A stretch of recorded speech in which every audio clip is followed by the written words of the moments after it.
शिष्य का मतलब होता है जब हम किसी व्यक्ति को अपना गुरु या अपना स्वामी मानकर उनके शिक्षाओं पर उनका अनुसरण करने लगते हैं, उनके पीछे चलने का निर्णय करते हैं और उनके तौर तरीके और उनकी दी गई दीक्षाओं और शिक्षाओं और अच्छी बातों को अपने अंदर अनुसरण करते हैं या पालन करते हैं, हम उनके शिष्य बन जाते हैं, जो हमारे जीवन के हर एक कदम में हमें सिखाते हैं, डांटते हैं और हमें मार्गदर्शन प्रदान करते हैं। तो इसी तरह से बाइबल के अनुसार शिष्यता का शुरुआत यीशु मसीह के द्वारा हो जाता है। यीशु मसीह ने 12 अलग-अलग लोगों को चुना और उन्हें अपने पीछे चलने के लिए एक बुलाहट दिया, आह्वान दिया और कहा कि यदि तुम मेरे पीछे आना चाहो तो। यानी कि एक चुनाव भी दिया कि आप चुन सकते हो, आना हो तो आओ, नहीं तो कोई बात नहीं। लेकिन उनके पीछे चलने का मतलब चलते रहना नहीं है, ये सफ़र है, लेकिन इसका मतलब है कि उनकी बातों को सुनना, उनसे सीखना। तो ये बात जब वहीं पर समाप्त नहीं हो जाता, यीशु ने 12 को चुना, 12 के बाद 70, 70 के बाद 120, 120 के बाद 3000, 3000 के बाद 5 और 10 और ऐसे बढ़ते-बढ़ते उनकी गिनती में आज हम और आप भी जुड़ गए हैं। लेकिन ये बात क्यों ऐसा हो गया? क्यों ये महान बढ़ोतरी आती है इस मामले में? वो है सुसमाचार, जो मत्ती में एक महान आदेश यीशु मसीह ने दिया, मत्ती 28 अध्याय 19 से 20 में। उन्होंने कहा, इसलिए तुम जाकर सब जातियों के लोगों को चेला बनाओ। अब शिष्यता का दूसरा नाम चेला भी है। गुरु और चेला, है ना? गुरु उन्हें सिखाता है, चेला जो सीखता है।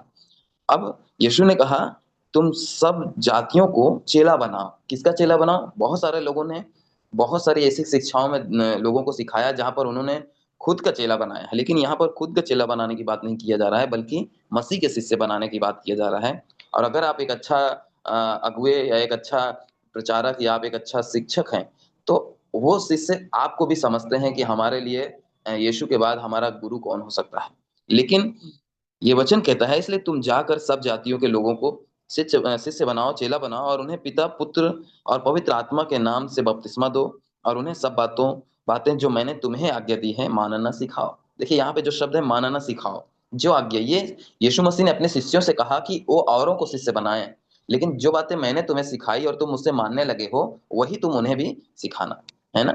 और फिर जब हम आगे देखते हैं, सवाल आता है कि एक नया व्यक्ति जो शिष्यता की बात करता है, चेला क्या है? शिष्यता क्या है? चेलापन क्या है ना? शिष्यता क्या है? शिष्यता का अर्थ केवल विश्वासी बनना नहीं, बल्कि यीशु के पीछे चलना, उससे सीखना, उसके समान बनना और दूसरों को भी चेला बनाना। अब यहाँ पर मैं थोड़ा-सा रुक कर समझाना चाहता हूँ कि बहुत बार जो व्यक्ति प्रभु के सुसमाचार को सुनते हैं या यीशु मसीह के बारे में जानते हैं, मैं समझता हूँ उन्हें पूरी तरह सुसमाचार नहीं मिला, इसलिए वो यहीं तक सीमित रहते हैं।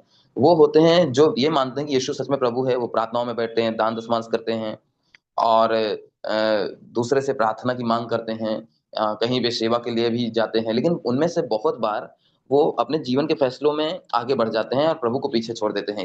ये वो लोग हैं जो शिष्य नहीं हैं, बल्कि एक तरह से बोलें तो बस वो विश्वास करते हैं, विश्वासी, है ना? हम सभी अपनी कलीसियाओं में जब कोई व्यक्ति प्रभु में विश्वास करते हैं, उनका फाउंडेशन कोर्स करते हैं, यानी बुनियादी प्रशिक्षण। एक बुनियाद बहुत ज़रूरी है जब कोई व्यक्ति प्रभु में विश्वास करता है। हाल ही में 13 लोगों ने ये बुनियादी प्रशिक्षण पूरा किया है और मैं उनको अभी भी ब बधाई देना चाहता हूँ और इसके बारे में इस रविवार सूचना भी दिया जाएगा। लेकिन अभी के लिए फ़िलहाल में मैं ये बोलना चाहता हूँ कि प्रभु चाहते हैं कि हम मसीही बने, ना कि विश्वासी। क्योंकि बाइबल बताता है, विश्वास तो दुष्ट आत्माएँ भी करती हैं और डरती हैं और थर-थर, थर-थर काँपती हैं। लेकिन हमें केवल विश्वासी नहीं बनना है, परंतु हमें मसीही बनना है, शिष्य बनना है। अब जो शिष्य बनता है उसके अंदर क्या होता है? गुण होते हैं। शिष्य हमेशा यीशु के पीछे चलता है। यीशु के पीछे चलने का मतलब उसको फ़ॉलो करता है। जैसे यीशु ने जीवन जिया, जैसे यीशु ने बर्ताव किया दूसरों के साथ, जैसे यीशु बोलते थे, जैसा यीशु मदद करते थे, जैसा यीशु लोगों को खिलाते थे, जैसा यीशु का रवैया था, स्वभाव था, जो-जो निर्णय लेते थे यीशु, जो जवाब देते थे प्यार से, जो लोगों के लिए चिंता करते थे, वो सारी चीज़ें वो हमें बताता है कि हम भी यीशु के पीछे चलने का मतलब उनके जैसा बने, उनको फ़ॉलो करना और उनसे सीखना। अब यीशु से सीखने का मतलब है कि हर एक बातों में जो हम देखते हैं, जब हमें निर्णय लेने की बात आती है कि हम कैसे रिश्तों को सुधारें। यीशु ने कैसे रिश्तों को सुधारा, यीशु ने कैसे अपने बुरे बोलने वाले या उनको सताने वालों के साथ कैसा बर्ताव किया। हर एक बातों में हम उनसे सीखते हैं। अब यीशु के समान बनना, बहुत बार ये लोग इ इसमें बहुत सारे लोग बोलते हैं कि हाँ, यीशु तो परमेश्वर थे, हम उनके जैसा कैसे बन सकते हैं? यीशु के जैसा बनना, यीशु जब तक धरती पे थे वो मनुष्य के रूप में थे और हाँ, ये सच है कि वो परमेश्वर थे, लेकिन उन्होंने परमेश्वर के सामर्थ को आज हम मसीहियों में भी वो सामर्थ बाँटा है। अगर यीशु चंगा कर सकते थे, तो आज आप भी चंगाई कर सकते हो यीशु के नाम में, ना कि अपनी ताकत से। कि हमारे पास ताकत नहीं है, लेकिन यीशु ने हमें वो अधिकार दिया है। स्वर्ग और पृथ्वी का अधिकार यीशु के पास है। और उन्होंने कहा कि हम भी उनके समान बन सकते हैं, है ना? और दूसरों को भी शिष्य बनाने के लिए उन्होंने कहा, जैसे अभी हमने वचन पढ़ा, कि हम जाकर दूसरों को भी शिष्य बनाएँ, ताकि हम जैसे अंधेरे से रोशनी में आए, वो भी आ जाएँ। अब ये वचन देखिए, लूका 9 अध्याय 23 वचन में, यदि कोई मेरे पीछे आना चाहे, तो अपने आप का इनकार करे और प्रतिदिन अपना क्रूस उठाकर मेरे पीछे चले। अब ये शब्द है, जब कोई प्रभु के पीछे चलते हैं, तो यीशु के पीछे चलने का मतलब यीशु को अपनाते हैं, यीशु से सीखते हैं, यीशु के जैसे बनते हैं। उन्हें अपने आप का इनकार, कई बार हमारी हम ऐसे पाप के जीवन में रहे हैं, हम संसार में रहे हैं, जहाँ पर हमारी ये लालसा, हमारी शारीरिक कामनाएँ हमें पाप की ओर खींचती है, दुनिया की ओर खींचती है। हमारे मन में चल रही योजनाएँ, हमारे सपने, हमारी कल्पनाएँ और हमारे अपने खुद के चाहते हैं, सब हमें दुनिया की ओर खींचती है, पाप की ओर खींचती है। इसलिए प्रभु ने कहा कि हमें अपने आप का इनकार करना होगा, ताकि हम पाप से बचें। और प्रतिदिन क्रूस उठाना मतलब उन बातों को स्वीकार करना, जो कभी-कभी हमारे लिए कष्टदायक होता है। तो अब जब शिष्यता की बात करते हैं, तो इसमें 3 बातें जो बहुत ज़रूरी है, जुड़ता है। एक रिश्ता, संबंध, दूसरा प्रशिक्षण और तीसरा आज्ञाकारी। जब हम प्रभु के साथ जुड़ते हैं, प्रभु के ठहराए हुए कलीसिया में जो अगुए होते हैं, उनके साथ जुड़ते हैं। सबसे पहले उनके साथ हमारा एक रिश्ता होना चाहिए। उनसे जुड़ना, उनसे बातें करना, अपने जीवन बाँटना, अपने बारे में बताना, अपनी कमजोरियों को बताना, उनसे मदद माँगना और उनके ऊपर भरोसा करना। और फिर उनसे सीखना, प्रभु के द्वारा, प्रभु यीशु से सीखना, प्रभु के ठहराए हुए अगुओं से सीखना, जैसे हम प्रेरितों 2:42 में पाते हैं। और फिर जब हम उन बातों को सीखते हैं, प्रशिक्षण लेते हैं, तो उनको मानना, आज्ञाकारिता उसे अपनाना, ये बातें मिलाकर एक शिष्यता को प्रकट करता है, एक शिष्यता को बनाता है ना? ये था शिष्यता के बारे में। अब यीशु की जो बुलाहट है शिष्यता के लिए, क्यों हमें शिष्य होना चाहिए? क्यों हमें वो चाहते क्या हैं? क्यों, मतलब वो उन्होंने, ये ऐसा नहीं कि कलीसिया के द्वारा बनाया गया है या किसी सरकार ने बनाया या पास्टर या अगुओं ने बनाया है। नहीं, ये यीशु ने बनाया है। ये पहले दिन, जिस दिन आप यीशु का नाम जानते हैं, उस दिन से ये बात आपके ऊपर लागू हो जाता है। मत्ती 4:19 में यीशु ने लोगों को कहा, देखिए एक व्यक्ति को नहीं, हर एक लोगों को कहा। कई सारे लोग जो यीशु को सुन रहे थे, उन्होंने कहा, मेरे पीछे हो लो। अब उनमें से कौन आता है, वो उनका निर्णय है ना? अब जब यीशु के पीछे होने की बुलाहट थी, अब ये बुलाहट क्यों थी, क्या थी? है ना? बुलाहट में थी सबसे पहले जीवन बदलने की। जीवन बदलने की। अगर आप नशा कर रहे हैं, आप शरीर की वासनाओं में जी रहे हैं, शैतान को खुश कर रहे हैं, तो उसे बंद कर दो। अपने अंदर पल रहे अपने अंदर द्वेष और नफ़रत को खत्म कर दो। जीवन बदलने की बात हो रही है। प्राथमिकताएँ बदलने की। दूसरी बात, ये बुलाहट थी जीवन बदलने की, और ये बुलाहट थी प्राथमिकताएँ बदलने के लिए। हमारे लिए पहला क्या होता है? प्राथमिकता क्या होता है? काम। पहले हमारे लिए पैसा होता है ना? पैसा। क्या वो डायलॉग होता है, बाप बड़ा ना भैया, सबसे बड़ा रुपैया, है ना? लेकिन मेरे प्रिय भाई-बहन, बहुत सारे लोग समझदार हैं, वो बोलते हैं पैसे से ज़्यादा बड़ा परिवार होता है। मैं कहता हूँ ये सच है, पैसे से बड़ा परिवार होता है, लेकिन परिवार से भी बड़ा परमेश्वर होता है, सबसे बड़ा परमेश्वर, है ना? तो प्राथमिकताएँ बदलने की बात हुई कि कौन बातों को हमें प्रथम रखना चाहिए, ये बुलाहट थी। और ये बुलाहट थी सोच बदलने के लिए। अब यीशु ने कहा, मेरे पीछे हो लो, ताकि तुम अपना जीवन बदल सको, ताकि तुम अपनी प्राथमिकताएँ बदल सको, ताकि तुम अपने सोच बदल सको। हमारे सोच सीमित है, हमारे सोच अपने आस-पास माहौल और समाज के बंधनों से जकड़े हुए हैं। हमारे सोच एक-दूसरे को देख कर होते हैं। हमारे सोच जो बढ़ रहा है, उससे हम सीखते हैं। लेकिन प्रभु कहता है कि हमें अपने सोच को बदलने की ज़रूरत है। शिष्य वही है जो केवल सुनता नहीं, बल्कि मानता और करता भी है। अब यीशु जब हमें बुला रहा है, बुलाहट दे रहे हैं, जब हम इन बातों के लिए कदम उठाते हैं, तो हम शिष्य बनने का सबसे पहला कदम जो होता है, केवल सुनना नहीं, बल्कि उसे मानना, उसे करना। यूहन्ना 8:31 में यीशु कहते हैं, यदि तुम मेरे वचन में बने रहो, तो सचमुच मेरे शिष्य ठहरोगे, मेरे चेले ठहरोगे। वचन में बने रहने का मतलब है उसे करते रहना, उसको उसको अपने जीवन में लागू करना, अनुसरण करना। वो आदतें अपना लेना जो प्रभु सिखाते हैं, है ना? तो मेरे प्रिय भाई-बहन, ये है शिष्यता की बुलाहट जो यीशु हमारे जीवन में लेकर आ रहे हैं। तीसरी बात जो मैं यहाँ बताना चाहता हूँ, वो है कि शिष्यता की कीमत, है ना? कई बार हम शिष्यता के लिए तैयार हैं। मैं जानता हूँ आप सभी जोश में हैं और बोलते हैं, मैं यीशु का चेला हूँ, हम यीशु के शिष्य हैं, हम यीशु से सीखते हैं। लेकिन मेरे प्रिय भाई-बहन, शिष्यता आसान नहीं है। ये कॉस्ट ऑफ डिसाइपलशिप है, मतलब इसके लिए कीमत चुकाना पड़ता है। जो हमने वचन देखा, यीशु 14:27 में कहता है, लूका रचित सुसमाचार 14 अध्याय 27 वचन में, जो कोई अपना क्रूस उठाकर मेरे पीछे नहीं आता, वह मेरा शिष्य नहीं हो सकता, वो मेरा चेला नहीं हो सकता है। अब क्रूस उठाकर पीछे चलने की बात होती है, तो मतलब आज हम जैसे देखते हैं हमारे सिचुएशन में सताव है। कितने सारे लोग सताव में अपने घर में दुबक के बैठ गए। कितने सारे लोग डर गए, कितने सारे लोग दूसरों को देखने लगे, कितने सारे लोग सोचे कि अगर कुछ हो गया, पुलिस पकड़ ले गई, जेल में डाल देंगे, कोई हमको विरोध किया, कोई मारेगा, पीटेगा, प्रभु का नाम मत लेना, ये है, डर में लोग फैल रहे हैं। मेरे प्रिय भाई-बहन, अगर आज हम डर गए, तो हम प्रभु के शिष्य नहीं हुए, क्योंकि ये असली सताव नहीं है। असली सताव इससे भी भयानक था, जो शिष्यों ने झेला था, जो मसीह ने झेला था, और आज से कई सौ साल पहले लोगों ने झेला था।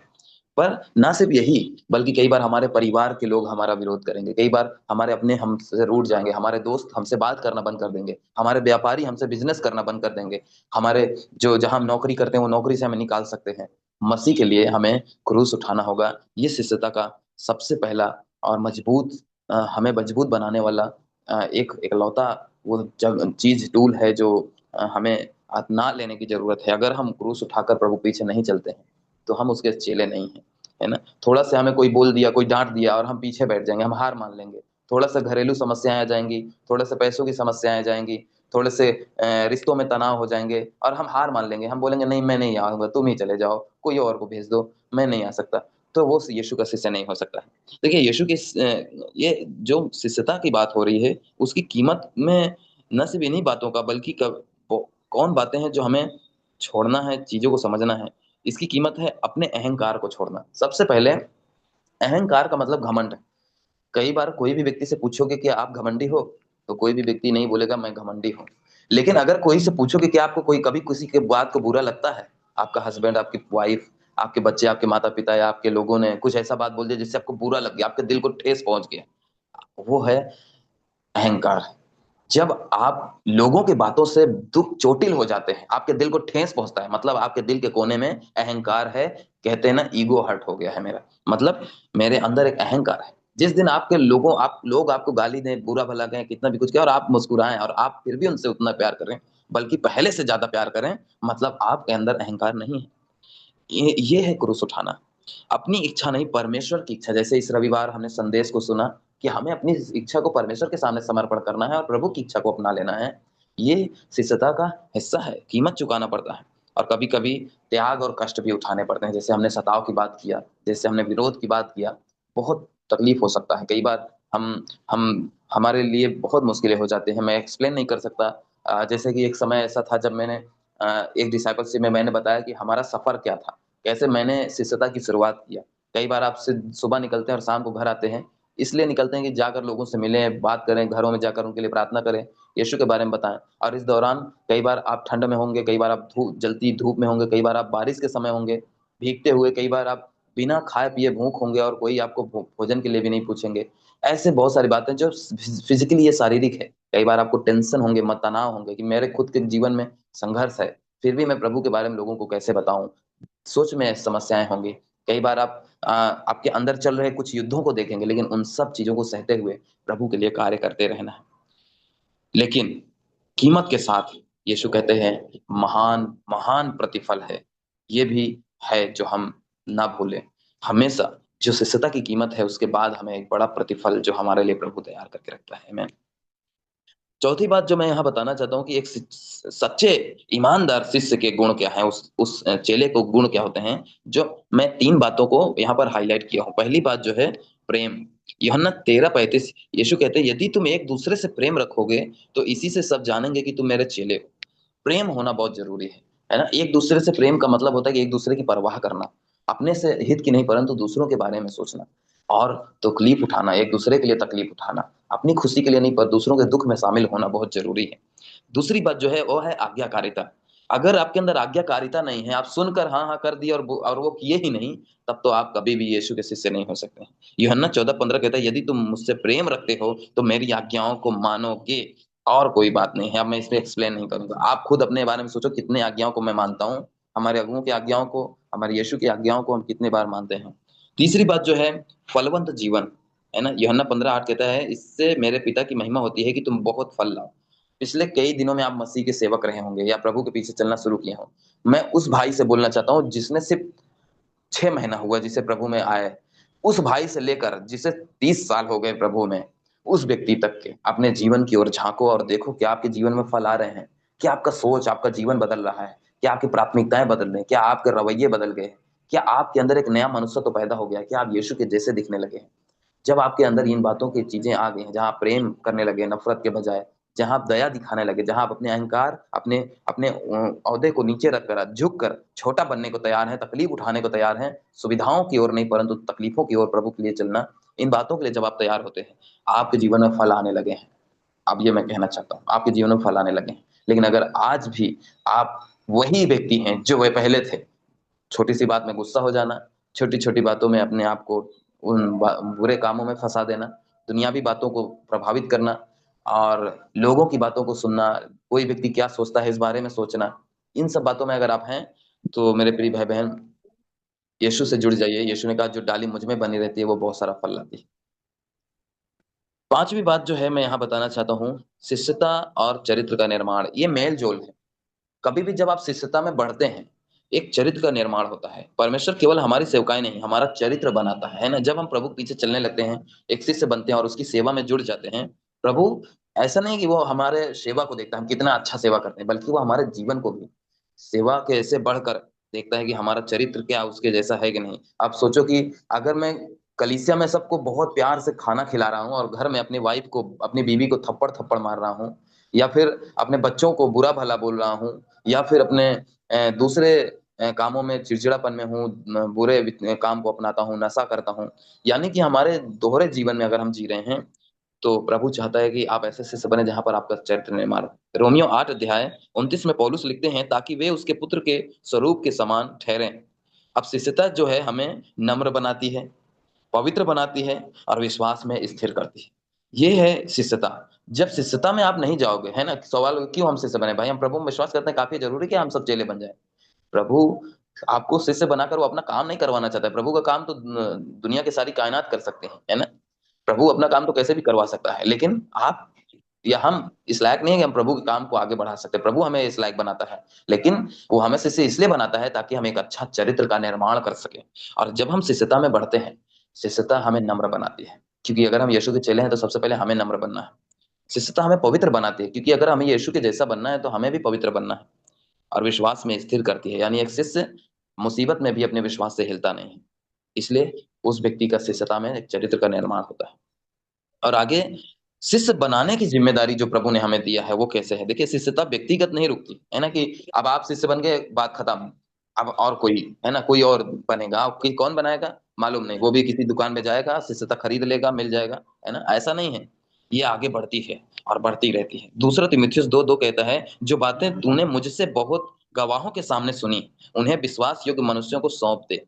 अब जब अगुवे हमें सिखाते हैं, तो अगुवे हमें सिखाने के साथ साथ वो हमें इस लायक बनाते हैं कि हम भी दूसरों को सिखा सकें, हम भी दूसरों को प्रभु में मदद कर सकें, आगे बढ़ा सकें, मजबूत बना सकें, जो कमजोर हैं प्रभु में उनको मदद कर सकें।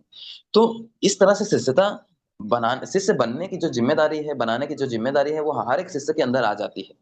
जो कुछ उसने सीखा है वो भी एक विश्वास योग्य व्यक्ति को सिखाए, ये प्रभु का वचन कहता है। अब 4 पीढ़ियों को देखिए, है ना। जब हम पौलुस के बारे में देखते हैं, पौलुस जो साउल था, जो कलीसिया में सताता था, प्रभु ने उसके मन को बदला और वो व्यक्ति प्रभु की सेवा में बढ़ गया और उसने बहुत जगहों पर कलीसिया स्थापित करी और बाइबल में सबसे ज्यादा पत्रियां लिखी नए नियम में। अब ये पौलुस जो है, इसने सबसे पहले खुद जो सीखा प्रभु से, आत्मा में प्रकाशन पाया, वो तीमुथियुस को सिखाया, जो उसका आत्मिक पुत्र के जैसा था। अब तीमुथियुस ने कई सारे विश्वास योग्य लोगों को सिखाया, विश्वास योग्य लोग जो थे वो औरों को सिखाने वाले बने। और यही आज एक बेहतर मॉडल, एक बेहतर स्ट्रक्चर, एक बेहतर नक्शा बन गया है बाइबल का। शिष्यता का यही नक्शा है। आज जो मैं आपको सिखा रहा हूँ, कल आप अगली पीढ़ी को सिखाएंगे या आने वाले लोगों को सिखाएंगे, और वो आने वाले लोगों को सिखाएंगे, जो नए लोग हैं उन्हें सिखाते रहेंगे, और ये चीजें बढ़ती जाती हैं। ये प्रभु ने हर एक के अंदर डाला है। और आज के समय में मैं यहाँ बहुत ध्यान से बोलना चाहता हूँ, आज के समय में जो शिष्यता है उसका अर्थ हमें जानना बहुत जरूरी है ना। केवल कलीसिया में आना नहीं, चर्च में आना नहीं, बल्कि रोजमर्रा के जीवन में यीशु जैसा बनना, है ना। जो हम जीवन जीते हैं रोज की जिंदगी, यही इसीलिए हम एक ऐसी कलीसिया में, जो कलीसिया परमेश्वर के वचन को प्राथमिकता देता है, परमेश्वर का वचन, और परमेश्वर का वचन हमें सिखाता है कलीसिया सिर्फ संडे को नहीं होता है, चर्च केवल संडे का नहीं है, कलीसिया केवल एक दिन का नहीं है, बल्कि सातों दिन का है। क्योंकि कलीसिया उसके लोग हैं, यीशु के लोग हैं। और जो शिष्यता का जो अर्थ है, वो ऐसा नहीं कि कलीसिया में शिष्य जो है कलीसिया आते हैं, चर्च में आते हैं, फिर उसके बाद अगले सप्ताह आएंगे, नहीं, बल्कि रोजमर्रा के जीवन में यीशु के जैसा बनना। परिवार, काम, समाज, और आज डिजिटल दुनिया, है ना? हर चीज़ मोबाइल से होना, इंटरनेट और कैसे आप आज बहुत सारे लोग हैं अ मैं एक व्यक्ति मैं ये बात नहीं बोलना चाहता था, लेकिन मैं यहाँ बोलना चाहता हूँ। मैं किसी व्यक्ति के बारे में नहीं बोलना चाहता हूँ। अब हर सबकी अपनी प्रायोरिटी है, जो सिक्योरिटी है, वो मैं उसको नहीं तोड़ना चाहता हूँ। लेकिन मैं जानता हूँ कि कई सारे ऐसे लोग हैं, जो अपने मोबाइल और इंटरनेट की दुनिया में पाप में गिर चुके हैं। कई बार वो अश्लील वीडियो देखते हैं, अश्लील चित्र देखते हैं, अश्लील मूवी देखते हैं। कई बार ऐसे-ऐसे रील देखते हैं, जो मनों में नफ़रत और गुस्सा भरती है। कई बार ऐसे-ऐसे रील देखते हैं, जो डर फैलाती है। कई बार ऐसे-ऐसे वीडियो या रील देखते हैं, शॉर्ट देखते हैं, जो एक दूसरे के बीच में नफ़रत फैलाती है। तो ऐसे बातों से हमें बचे रहना है। इसलिए डिजिटल दुनिया में भी हमें यीशु के जैसा बनना है। मैं ये नहीं कह रहा हूँ कि मोबाइल का इस्तेमाल मत करो, इंटरनेट का इस्तेमाल मत करो। करो, लेकिन इससे आप क्या अच्छी बातों को अपने जीवन में सीख सकते हैं। एक बात याद रखना, हर जगह मसीह का चेहरा दिखाना, चाहे जहाँ हो, अंदर की बात हो या बाहर की बात हो, रिश्तों की बात हो या फिर बिज़नेस की बात हो, हर जगह मसीह चेहरा दिखाना। मेरे प्रिय भाई-बहन, ये है एक शिष्य के बारे में जो आज के समय में हमें ये याद रखना है। केवल कलीसिया में या मसीह भाई-बहनों के बीच में ही बहुत अच्छे मत बनो, बल्कि अपने जॉब पे, अपने काम पर, अपने बिज़नेस में, अपने समाज में, अपने लोगों में, अपने परिवार में, अपने रिश्तों में, हर जगह पे मसीह के चेहरे को दिखाना। मैं जानता हूँ ये आसान नहीं है, लेकिन प्रभु का वचन है जो बताता है कि पवित्र आत्मा है जो हमें इन बातों को करने में मदद करता है। तो मेरे प्रिय भाई-बहन, मैं आशा करता हूँ कि इन सारी बातों को आप समझ रहे हैं, सुन रहे हैं और ध्यान दे रहे हैं और आखिर में इन सारी बातों का निष्कर्ष ये है, जो शिष्यता है, ये कार्यक्रम नहीं है कि आपने शुरू किया, अब ये काम करना है, ये ज़िम्मेदारी मिल गई है। ये एक जीवन शैली है। आज से लेकर आपके आखिर दिन तक जिस दिन हम मरेंगे, उस दिन तक ये हमारे जीवन का जुड़ाव है, हिस्सा है। यही है जो हम हैं, एक शिष्य। अंतिम साँस तक हम एक शिष्य हैं और शिष्य रहेंगे और बहुतों को शिष्य बनाएँगे। यीशु हमें बुलाता है केवल विश्वासी बनने के लिए नहीं, बल्कि चेले बनने और चेला बनाने के लिए। लूका में यीशु कहते हैं 6 अध्याय 40 वचन में, "चेला अपने गुरु से बढ़कर नहीं, पर जो पूरा सिद्ध हुआ, वो अपने गुरु के समान होगा।" तो देखिए, ये तो सच है कि एक शिष्य जो है अपने गुरु से बड़ा नहीं हो सकता है, लेकिन अगर वो हर बातों को सीखे और समझे और उसे अपना ले, तो वो अपने गुरु के बराबर हो सकता है। आमीन। इसलिए मेरे प्रिय भाई-बहन, मैं आज आप सबको इस वचन के द्वारा प्रोत्साहन करना चाहता हूँ कि आज आप जो सुन रहे हैं इस आवाज़ को, इस संदेश को, इस बातों को, इस प्रशिक्षण को जो आप सीख रहे हैं, ये केवल एक वचन नहीं है, ये शिक्षा नहीं है, बल्कि एक बुलाहट है, यीशु की बुलाहट है, आपके लिए। परमेश्वर आप सबको आशीष दे।